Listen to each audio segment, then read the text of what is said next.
Hello. Thank you for joining me once again.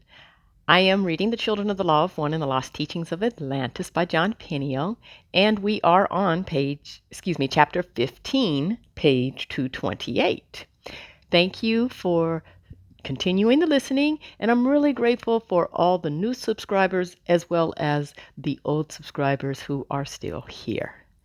So, without further ado, I'm going to read The Children of the Law of One. We are in chapter 15, The Ancient Monastic and What Now. Okay? Ancient Monasticism, What Now? Oh, and I must say that it's all in these next two pages are in the italic writing. So this is original scripture, different text, I should say.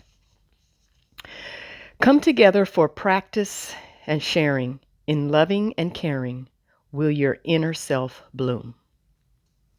Behind walls, do the weak grow strong like the sun.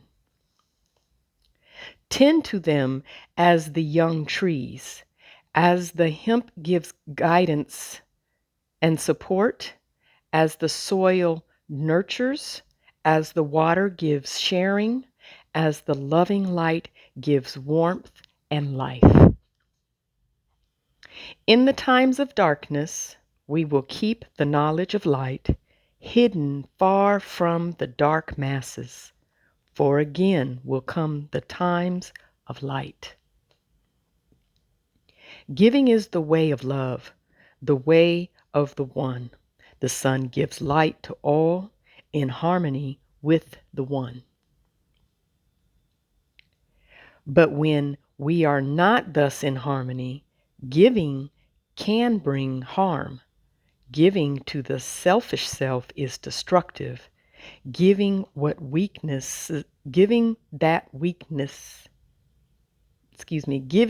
weakens is destructive. Learn to give like the stars, from the Spirit, for the Spirit.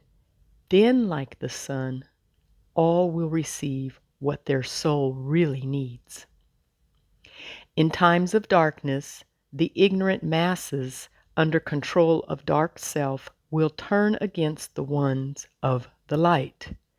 Then befool them you must. Hide your light behind a veil. The ignorant masses, seeing no light, know not it still shines, and go on their way. Positive attracts negative. With the children of light, the young must not weary, ready not for to fight, nor the influences many from the children of night. As the fruit comes to bear, the blossom must fall. When the fruit falls to the ground, the fruit must give way for the seed to start life anew. So it is with life of one who grows. You must let go of your past to move into your future. False giving is giving to get.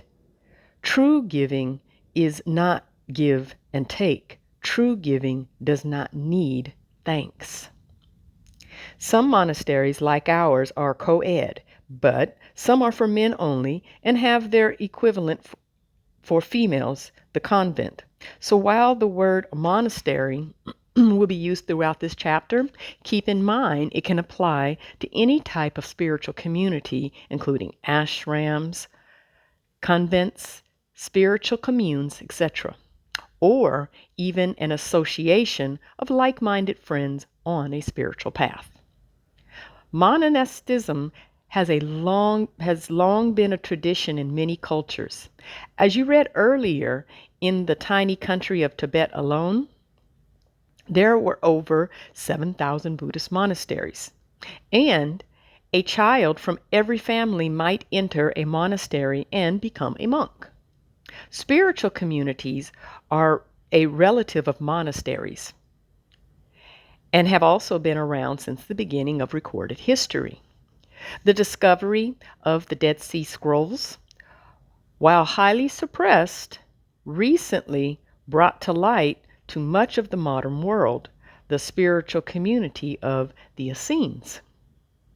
The ancient texts reveal that the Essenes community was a branch of the children of the Law of One and was started hundreds of years prior to Jesus' birth by a Persian adept named Zoroaster, also founder of the Magi, of which the three wise men were members. The community existed long before the time of Jesus, and Jesus and his family were members of it. But their community was just one of the multitudes that have existed from the beginning of human life on earth. But times they are changing, and with it many things, including monasteries, like farmland being swallowed up by expanding cities. Many traditional monasteries are falling by the wayside as the modern world encroaches upon them in one way or another. Some have even been disbanded by laws.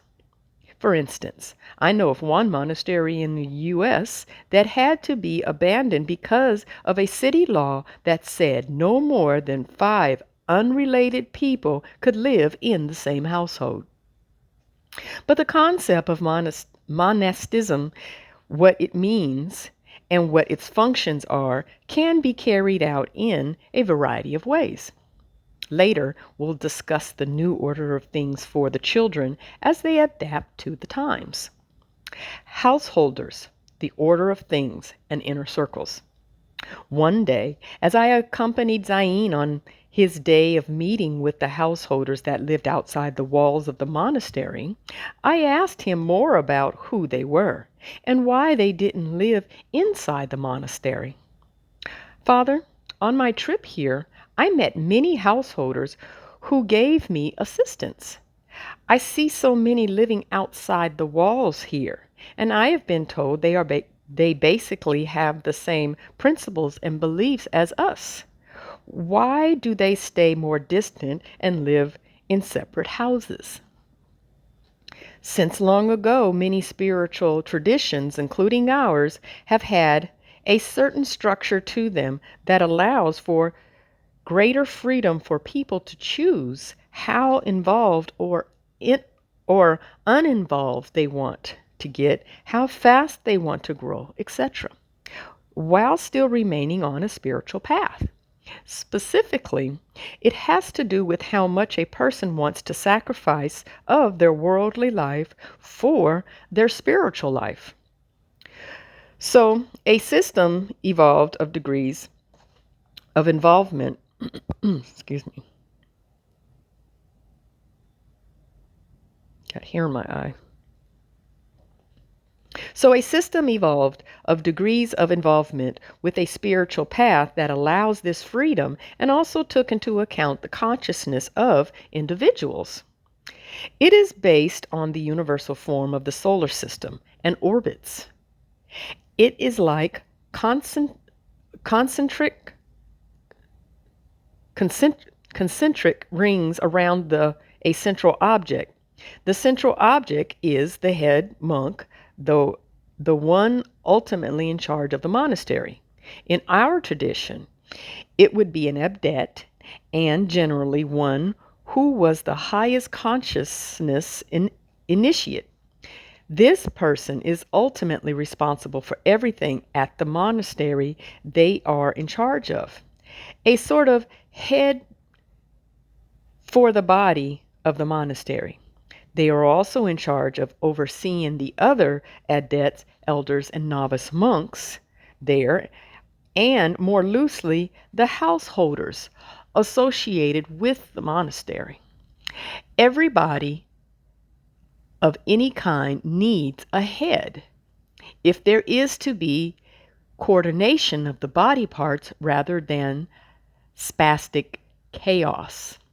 This is so throughout the universe. Everything is always orbiting something, and this system keeps the entire universe flowing in harmony. The furthest of these circles Out from the center of the order of the monastery are the householders. They are the ones who wish to retain a relatively normal worldly life as far as their culture is concerned. They are not ready or willing yet to give up everything to grow and find God. Yet, generally, they believe most of the same things and do want to be slowly working in the direction of reaching oneness with God, without the strict discipline, hard work, and surrender required by a student in the monastery. Most of them hope to someday become monks. But for now, they wish to live a basically normal life with family and friends.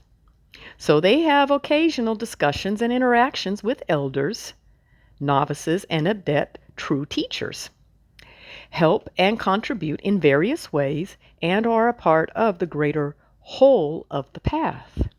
Some orders, like ours, have many monks compared to householders. Others do not.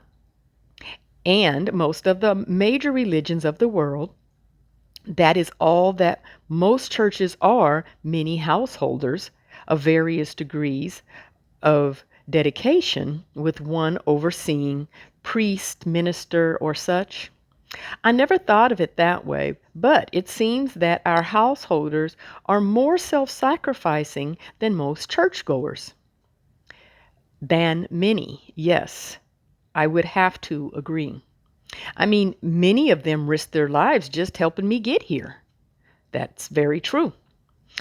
They can be very devoted, but do you think that all those that helped you on your journey were all householders? Yes, many were certainly, but some were actually initiates who were living in the outside world in various guises. Which ones? Why not? Why don't we first finish our original discussion? Next comes the monastery. And the furthest out from the head, the center of the monastery, are the novice monks. Again, they are part of the multiplicity of the order of concentric rings within the monastery. Next, closest in from them are the monks, then the elder monks. The students comprised of elder monks form what is called an inner circle in relationship to the adept, who is their personal true teacher. Then, in a monastery like ours here, where there are many adepts, the adepts are an inner circle, and are the next closest to the center. Again, the center is the adept of the highest consciousness, or in lieu of that, one who the others have agreed is the best for this position. Around the head adept, living closest to him, are both the other initiates and the inner circle of the adept's personal eldest students. Some of these live in close contact with the head adept monk. Are elders those who have been here the longest? No. It is a combination of consciousness and knowledge. Everything in our order is fundamentally based on consciousness. If you were to have a sufficient leap in consciousness today, even though you still have a lack of knowledge, you would become an elder. The value of and need for monasteries. The monastery as a place of retreat. There are many, many reasons for monasteries to exist, and few people realize the entire function or real significance of a monastic community. The typical understanding is that it is a place for clustering, a place where those involved in a spiritual path can hide away from the world. This is true in a sense, but it is not really understood, and more importantly, it is not the only function of a monastery. What a monastery is not. First, we should consider the realities of monastic life. A monastery is not a place for dysfunctional or lazy people looking for a free ride, an easy life, or an escape from their self made screw up lives. It's not a place to run from your life or the world, but a place to run to improve your life and the world. It's not a place to selfishly take, but a place to selflessly give. Before being able to master the fine points of body, mind, and spirit, you must first have mastered the fundamentals of basic earthly life. Some people do seem to think that living in a monastery means being taken care of and not having to work. Nothing could be further from the truth. It's a place to learn and develop self-sacrifice. Thus, most monasteries not only require long hours of spiritual practice and discipline, but also hard work of other kinds. I know for me, it was harder work than I had ever encountered. The other thing a monastery, spiritual community, is a social paradise full of unselfishly loving people, peace, and harmony. It seems everyone would like to be the only selfish being in an entire world full of unselfish loving people, so they often expect everyone else to be just loving and accepting of them.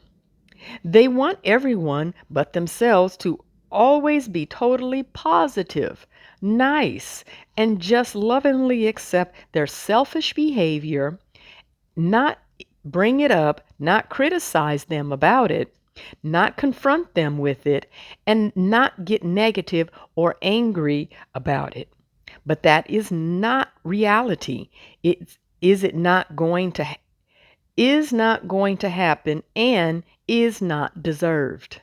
Before you can happily live in a paradisical world full of no one but unselfishly loving people, you must first make yourself into the kind of person that belongs in such a world. The first step towards that is the tough and dirty work of dealing with yourself and others like you. And the fact is, the only one that can truly change or expect to be positive all the time is you. The only person anyone has control over is themselves. And even once you become unselfishly loving all the time, who do you think you will be around as long as you are here? Selfish, negative people. The only people you'll find at a monastery or anywhere who are unselfishly loving are enlightened beings, masters, teachers. But even so, unselfish love is very different than unconditional love. Those who unselfishly love you will give you a hard time and the discipline you need because they do love you. People who have not achieved universal consciousness and enlightenment are not one with God. That means they're separate from God and have selfish separate self. And that means they have various selfish traits and flaws, right? Things like desires, fears, quirks, negative attitudes, moods, lust, possessiveness, jealousy, hate, envy, etc., and etc. The point is, selfish people, even those on spiritual paths, have many faults. Ironically, people with faults, like yourself, don't like the faults of others and thus get negative and irritated with others. And other people with faults don't like yours either and will get negative and irritated with you. Also, ironically, people get most irritated with other people who have faults that are most like their own faults. It is amazing how selfish, egotistical people often expect to live with kind, loving people and have everything be just all sweetness and light. No self-sacrifice, no having to face themselves, no criticism, no requirement to work on real personal change. Just everyone being nice, kind, and loving to them, while they continue to be selfish and even asinine.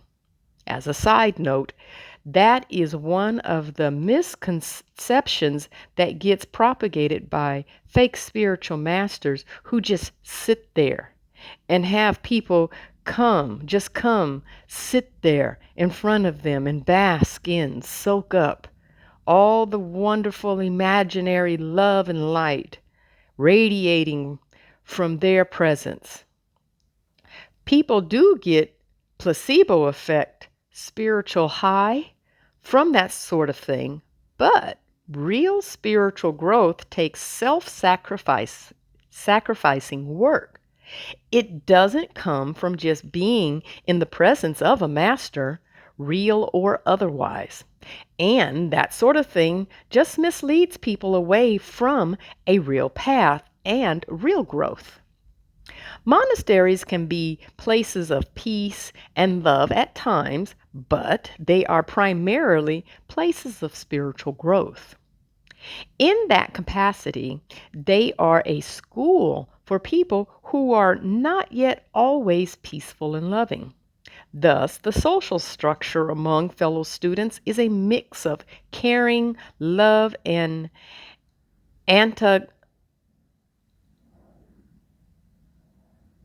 antagonism. New word for me. The important thing is people are there to work on it, dedicated to changing and improving their lives. Whereas in regular life, everyone is in denial of their own faults and has generally agreed to leave each other alone in that sense and not bring up faults or expect them to be dealt with.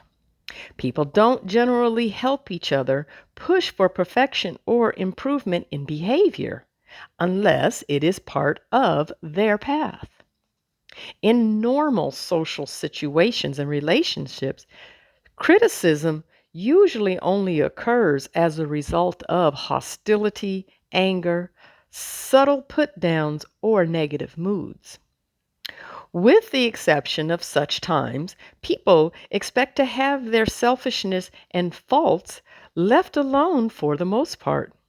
At least certain lines are not crossed in bringing things up to each other or having things brought up to you, especially among those you are close with or acquaintances.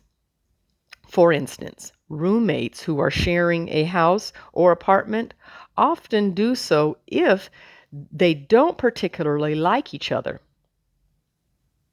That's because everyone agrees not to cross the line with each other. Thus, criticism is kept to a minimum, unless it's regarding an issue that really affects them. And everyone keeps their faults and the self is not threatened.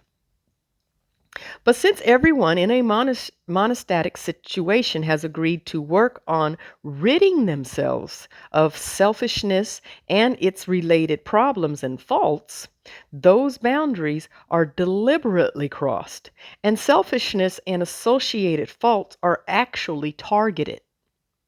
The mechanism for attacking the target is criticism.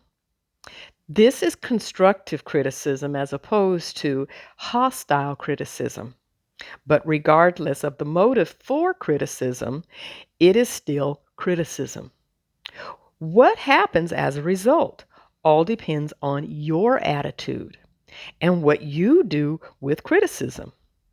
The self, in its perpetual defensiveness, considers any criticism as unloving. That is usually the case in the world. But criticism can actually be a loving act to help someone grow and become more loving themselves. Nevertheless, the self, in its struggle for survival, considers all criticism as a threat. and having you think of it as a negative and unloving thing works to its advantage. Criticism should actually be desired by the person who truly wants to transcend the selfish self and spiritually grow.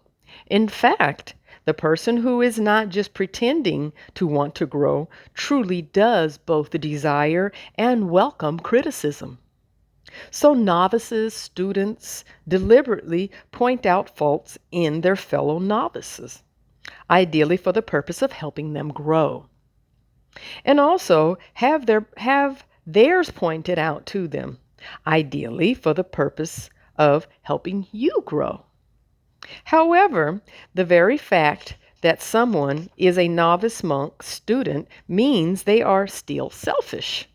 So the mutual criticism between selfish so the mutual criticisms are between selfish people.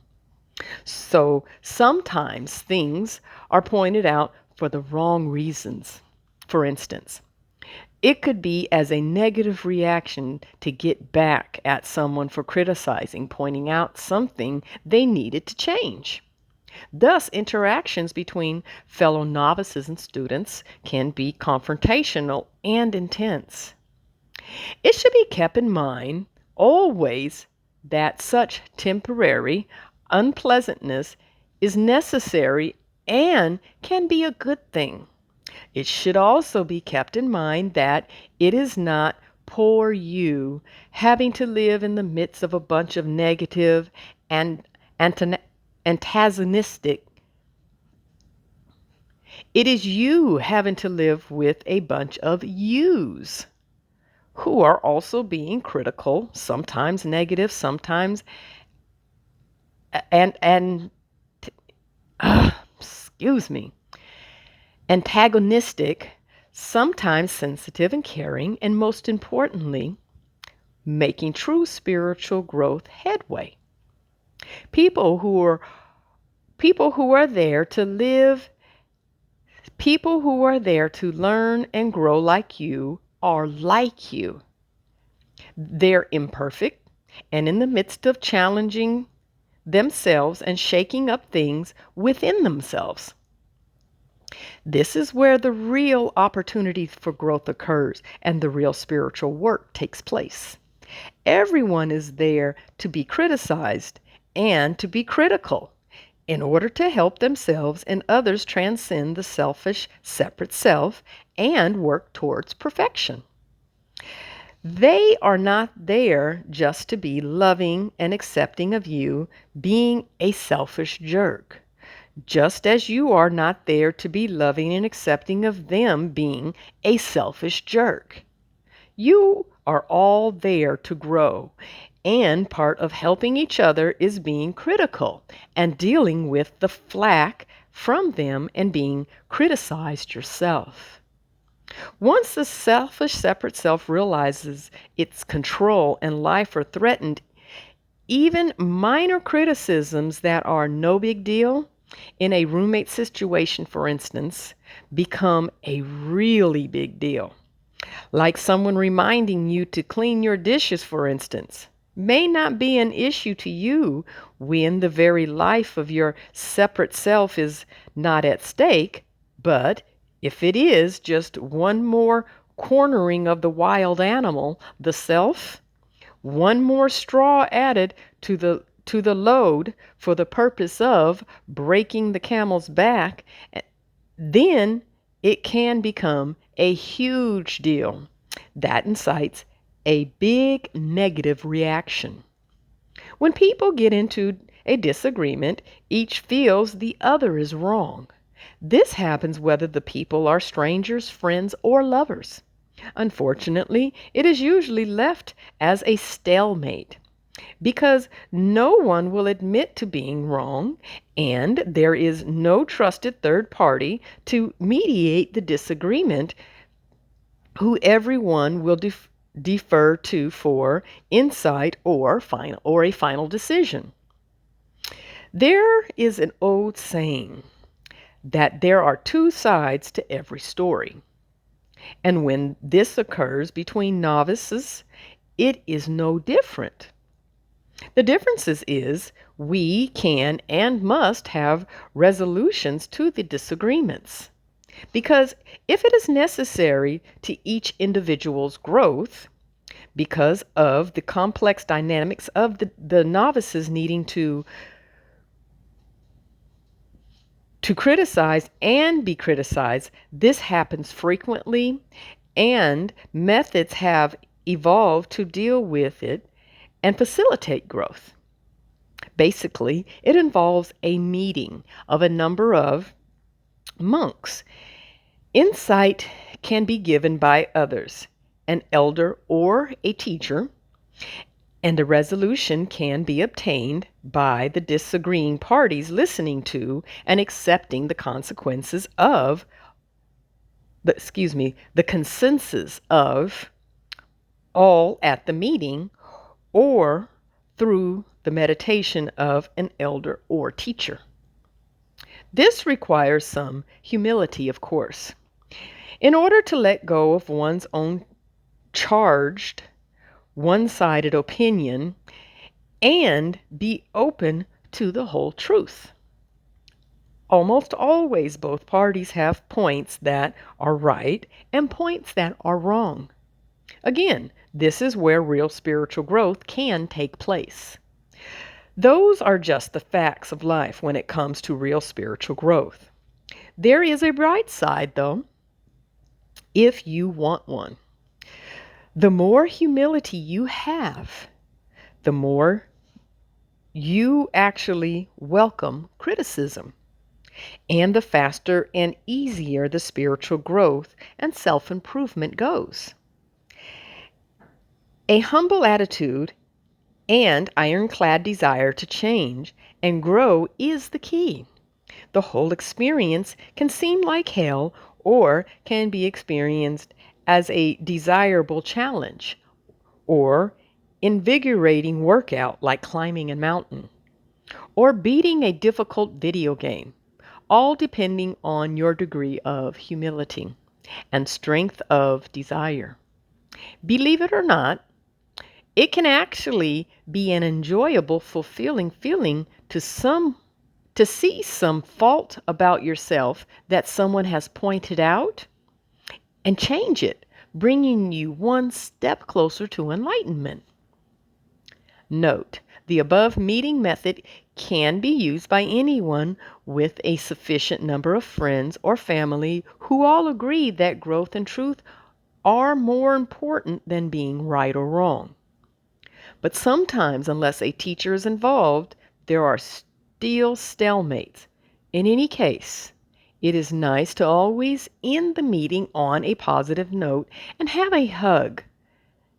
It can also be a good time for a multi-person star exercise.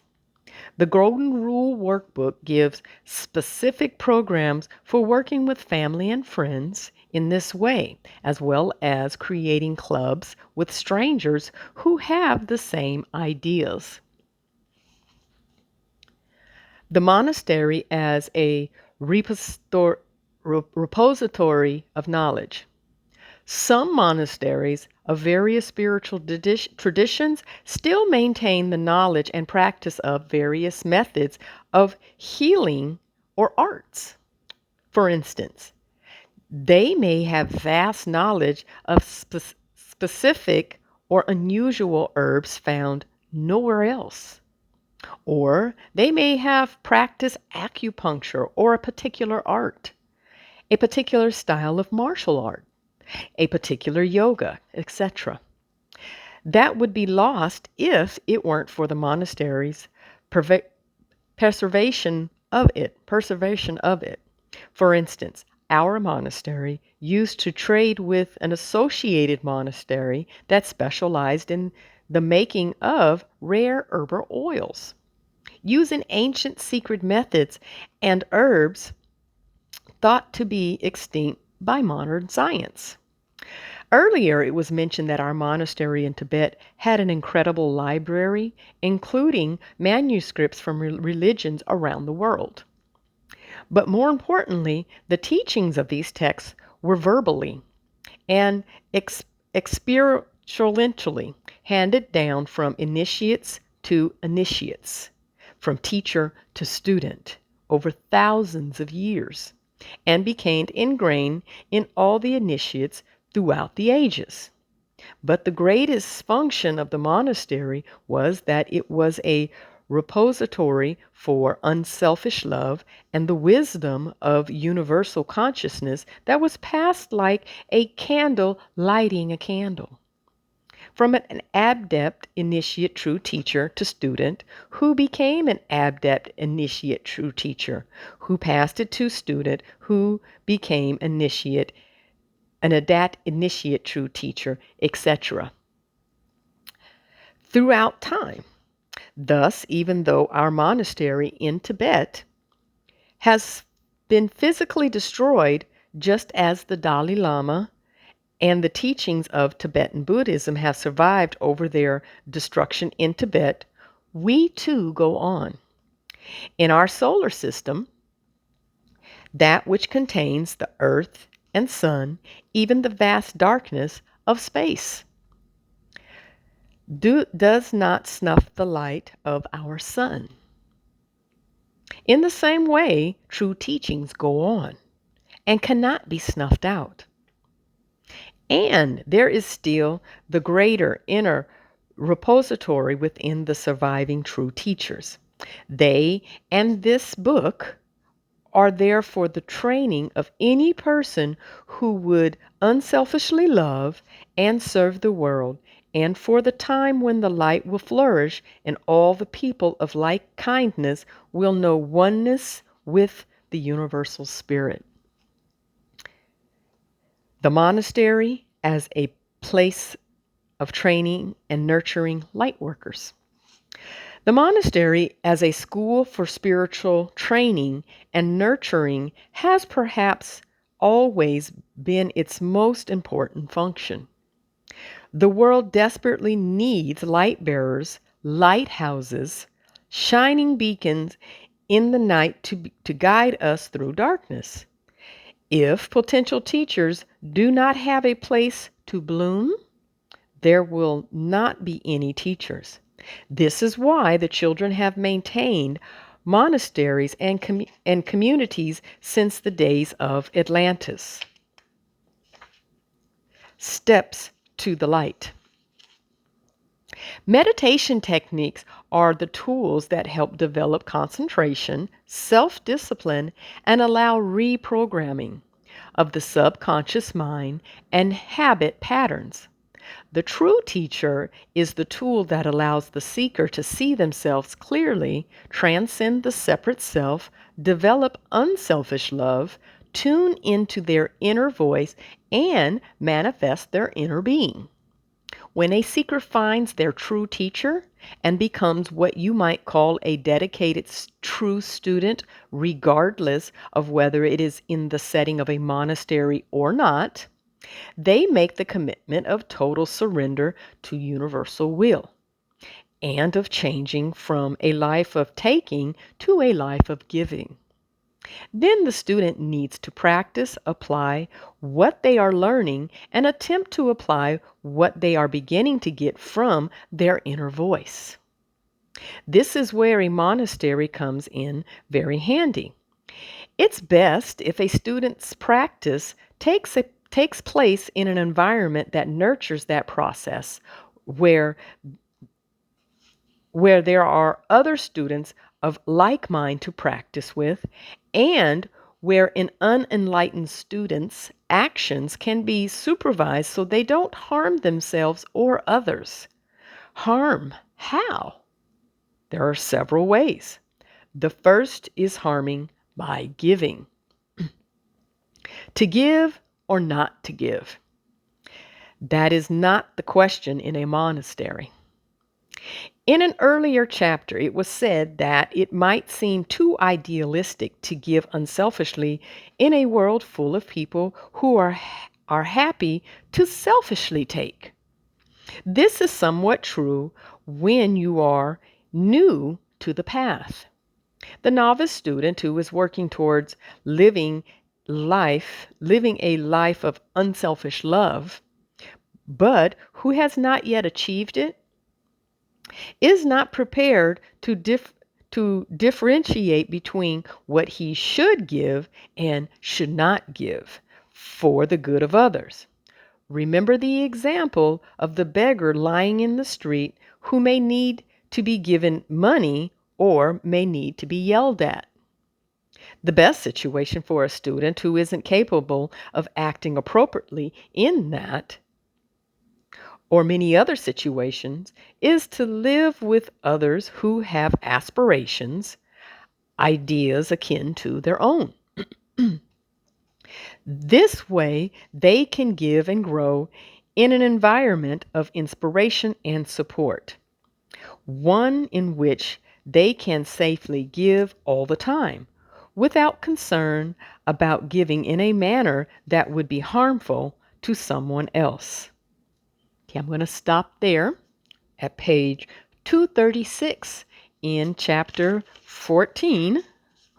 Make sure I said that right. My bad, chapter 15. And that will be part 1. Thank you for listening. I hope every time you listen to this, you're gaining something.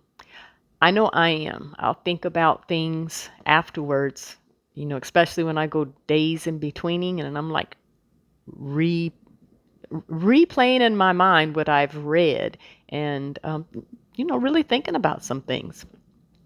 For me, it's important. Hopefully, it's important to you as well. And I do believe with all my heart that this is reaching whom it is supposed to. So, with that being said, until next time.